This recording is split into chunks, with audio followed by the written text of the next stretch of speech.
Still one there.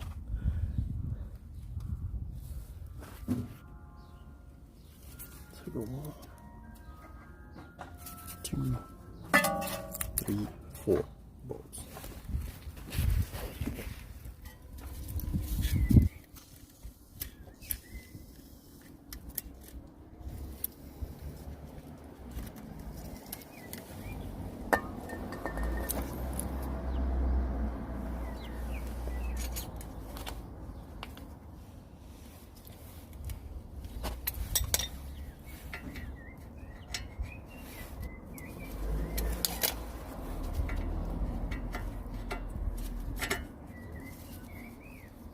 So we need a 13 mil here.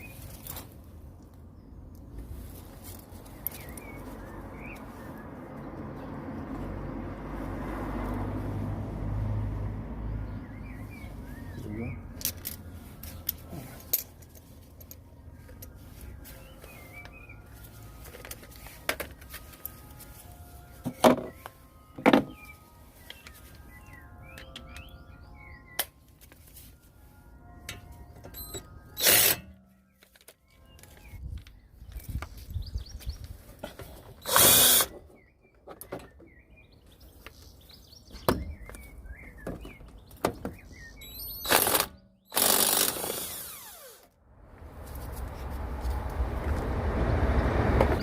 So here I tend to go to the right side and access the other 2 bolts at the back.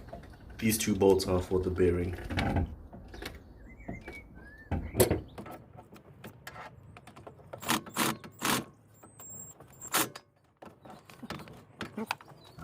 Right, so I managed to get the whole bolt out. So it's time to hammer the bearing out.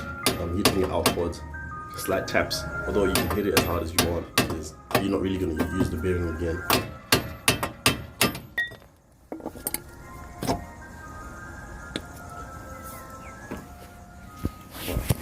Got the old one out.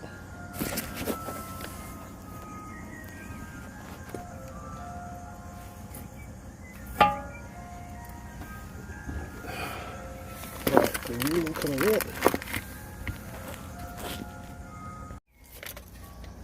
At this point I've managed to remove the bearing, and so I'm replacing it with a new bearing now that you can see in the video there. But I noticed that it's harder to put back with everything still connected, you know, from the low control arm, you know, from the outer turret end. So what I had to do is had to disconnect the low control arm and the turret end, so I could have sort of like leverage on putting the bearing back, and then do it sort of like reverse style, I guess.